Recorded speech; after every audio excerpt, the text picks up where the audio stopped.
Hello and welcome. I'm Alex DeRoussel. I'm joined here by Coach Castner. Coach, how you doing today? I'm doing well. All right. So unfortunately, you guys, fell to Fairfield, in a very, very good game. Is there, kind of any, just like kind of going through the game? You guys were down, and it seemed like you guys just kept trying to claw back in. Unfortunately, you weren't able to get all the way back. But can you kind of talk to me a little bit about, what went through your head, the night of the game and, going through it?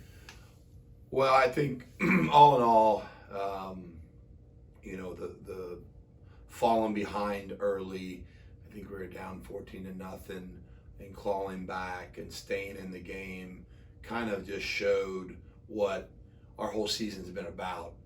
For the most part, we never gave up, and this group never, at any point, stopped believing.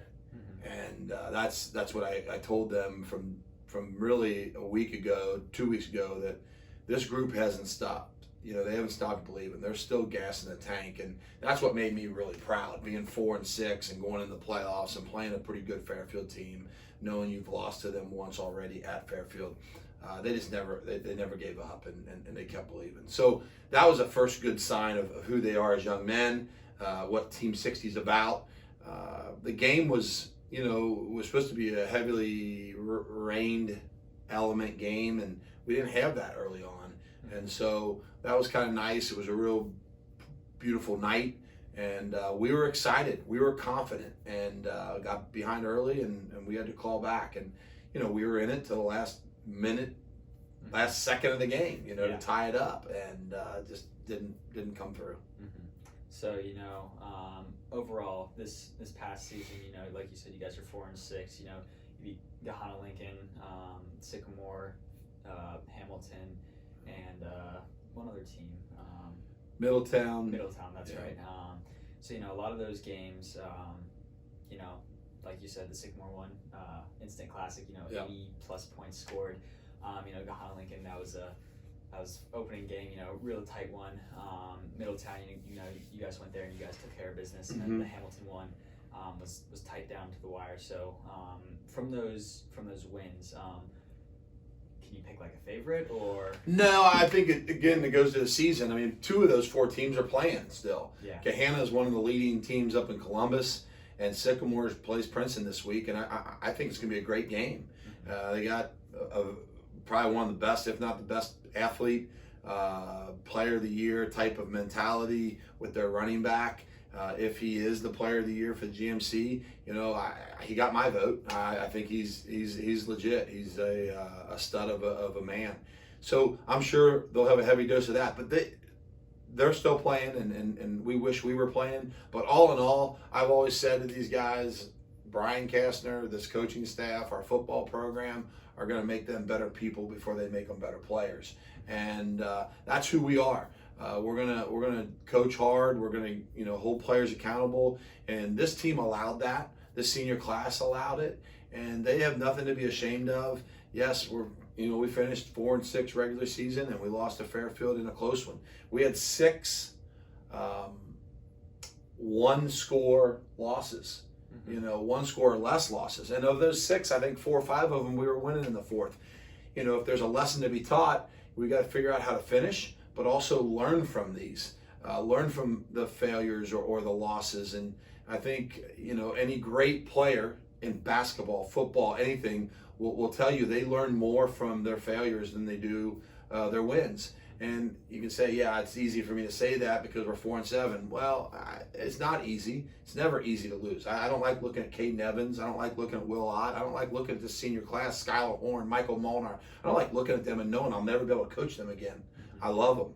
And, I get emotional thinking about not being able to coach them. So I think all in all, they left their mark. We'll echo their name, and it'll be something we'll learn from.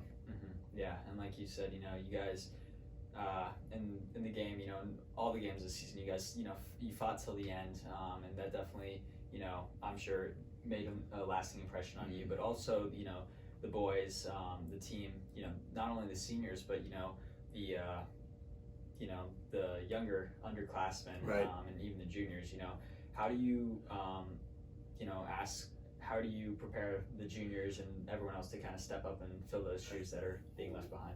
Well, hopefully the juniors and sophomores learn from them. I mean, when we left the locker room this Monday after we turned the equipment in, you know, I talked to the whole team, and then I allowed the seniors to leave.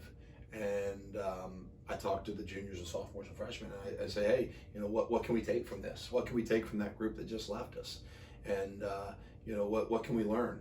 And I think, you know, the never giving up, the never, you know, losing that belief factor in every Friday night that we had a chance to win a game, to compete together, to play for the love of each other, to care for one another, that was never lost. And I think that's something that Team 61 and Team 62 can take here in the next year. They can take even in the new year, into January and February, and how we train and how we attack each day and each month. You know, I'm talking right now, even with the guys that I'm meeting with, about having monthly goals, have November monthly goals, and let's see what we can attack 1 month at a time into this off season, and take a step in the right direction. We believe in what we do. The same way you believe in as a cross country runner of attacking that state championship this week. You know, you're going to attack something, and I got a good feeling about it. But you know, Coach Rapp's going to have you ready, and I learned from you. I learned from waiting to see how competitive you are, and going to represent Mason. I'm excited for the whole team. So we're always learning, because that's our fabric. Our coaches, our players, that's who we are. There's not many egos, if any egos, with what we do and how we go about things. Yeah, like you said, you know, you guys do the community proud. You know, every Friday night we love watching the Big Green out there playing and, you know, dominating. But you know, it's not about what the scoreboard says. It's Right. You know, what you play for, and I think you definitely touched on that. You know, faith, family, and fellowship. You know, you guys are definitely symbol in the community, and you know, moving forward to next season, I wish you all the best, the team. Absolutely. I'm going to miss you. So before you end this, I'm going to miss you. I think you've done a great job. One of the best in my 12 years. And I think it echoes down to Mr. Connor and what he does down there. It's pretty special. I mean, you can go through the Chronicle, you can go through NBC, you can go through sports radio. I mean, there's so much.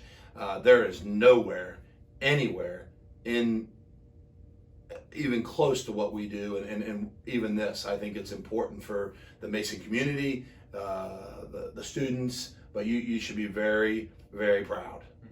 Yeah, well, I appreciate that, and you know, I'm hoping that someone, we got a few people in mind to pick this up for next year. Well, let me know who it is, because they got tough shoes to fill. Yeah, so once again, I thank you for, you know, 10 weeks or 11 weeks now of doing this, and you know, everyone that views, tune back in next season, because Catching Up with Castner will be back. So